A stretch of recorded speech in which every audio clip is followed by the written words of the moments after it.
Ladies and gentlemen, thank you so much for inviting me to the Digital Global Solutions Summit. I hope you're all safe and well. Today, I'd like to talk about something I call the AI awakening and some of the implications and challenges for the G20. We're at an important time in human history where machines are beginning to match humans in a whole range of capabilities, including cognitive capabilities. Artificial intelligence has advanced rapidly in the past 5 years, and now we have machines that are approaching human-level performance in a wide variety of tasks, and even surpassing humans. For instance, if you look at it as something like vision, recognizing objects and images, machines used to be terrible at that, and over the past decade, we've seen that machines have come to surpass humans at many of these tasks. On the dataset ImageNet, which has 14 million images, machines now have 97 or 98% performance, which compares to about 95% performance for the typical human. This is an important milestone because when machines become better than humans at a particular task, an entrepreneur or manager is going to look at the two choices about whether the human or the machine to do the task and choose the one that can do the task better, cheaper, and faster. In more and more situations, that's going to be the machine. And it's not just in vision. There are a whole variety of areas of problem solving that are being affected. Andrew McAfee and I wrote an article in Harvard Business Review where we described a class of problems mapping inputs X to outputs Y that can now be solved better by machines, whether in voice recording, captioning photographs, figuring out drug chemical properties, traffic lights, face recognition, or many others. What does this mean? Well, there are a whole set of implications and policy challenges, and I briefly want to touch on some of the most important ones, particularly focusing on the implications for work, employment, and incomes. Now, there's a long history of people being worried about technologies eliminating jobs, and even today, people are quite worried about that. But I think the real challenge isn't so much whether jobs will disappear, but what's going to happen to the incomes of people as jobs are transformed. In fact, I would put forward two main principles. The first one is simply that there's no economic law that everyone will automatically benefit from these powerful new technologies. Yes, they make the economic pie much bigger. They create more wealth and productivity and possibilities, but it's possible for some people to be made worse off. In fact, it's even possible for a majority of people to be made worse off if we don't manage the transition well. The second principle is that we are not facing the end of work. Powerful as these technologies are, we are far from artificial general intelligence like what you see in Hollywood that can just do the full gamut of tasks that humans can do. Instead, there are areas more and more where machines can work well, but still far more areas where humans have an advantage. And when I look around the economy, whether it's in cleaning the environment, in healthcare, in creative arts and sciences, in entrepreneurship, and many other areas, humans continue to have a dramatic advantage over machines in conducting these sorts of tasks.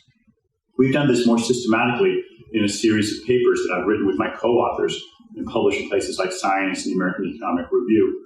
In particular, we created something we call the Suitability for Machine Learning rubric, which assesses each task and gives it a score as to whether or not it's likely to be suitable for machine learning or not. We've assessed over 18,000 occupation-specific tasks so far. Let me share with you a few of the results. One headline is that there's over $700 billion worth of tasks in the US economy today that can be done using these new techniques of machine learning. So we're going to see a big transition as more and more of those tasks get done by machines. And we can see where those tasks are in the economy. In this chart here, you see all of the occupations, 950 occupations in the economy, arrayed first on the x-axis by the average wages, from the lowest wages on the left to the highest wages on the right. And the vertical axis is how suitable it is for machine learning. The ones near the top are more suitable for machine learning. A few patterns immediately emerge. One is that we see a downward sloping line, which means that the low-wage tasks on average tend to be more suitable for machine learning. For instance, cashiers, many of those tasks can and already are being done by machines. But there's some high-paid jobs that are also affected. For instance, airline pilots. Much of that work is also suitable for machine learning. I couldn't help peeking at my own job, and I was happy to see that economists are relatively low on the suitability for machine learning, And when I look at it, I think maybe the wages aren't quite as high as they could be, but it's passable. Now, what should we do what policies should we put in place to address the coming disruption that's in fact already begun? I would put forward three main policies. The first one is education. The new skills that are needed for tomorrow's workforce are different than the skills the workforce has today. So if we reinvest in education, we're going to have more people who are able to do those sorts of skills. And the kinds of skills I have in mind aren't simply learning machine learning or coding. It's really more like large-scale problem solving, creativity. Also, any kind of interpersonal skills or teamwork are very important.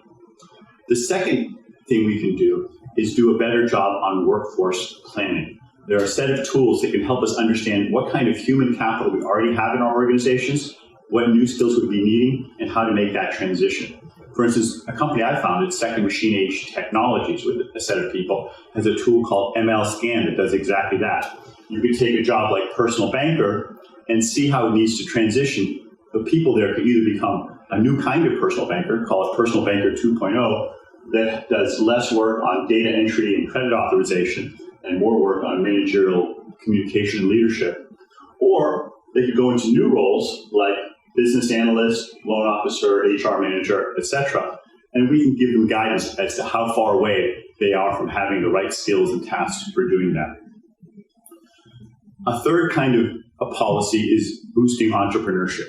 It's not because I think everybody needs to become an entrepreneur, but it's because we have a special class of people in our economy whose job it is to figure out new jobs for other people. We call them entrepreneurs. They invent new goods, new services, new companies. We need more people like that. And the sad truth is that entrepreneurship has been falling, but I think with the right policies, we can boost entrepreneurial energy in every economy and make it easier to find new tasks for people, even as some of the old ones get automated by machine learning. And thirdly, we can't ignore the need for safety nets and redistribution. One of my favorite techniques is wage subsidies, things like the earned income tax credit in the United States and similar policies in other countries. They boost wages and help income grow, at the same time encouraging people to stay in the workforce. Now, there are many other additional challenges from AI and digitization, but my time is short, so let me just lay them out very briefly, and I'm sure you all will have an opportunity to discuss them in more depth going forward. The first one is that our measurement apparatus is woefully out of date for what we need to do. Invented back in the 1930s by Simon Kuznets, it was suitable for the industrial economy of the 20th century, but the 21st century digital economy has many goods and services that have zero price. And sadly, if a good has zero price, like Wikipedia or Google Maps or email, you may get a lot of benefit from them, but they don't get counted in GDP. And since productivity is simply GDP divided by hours worked, they won't be counted in productivity either. We need a new metric.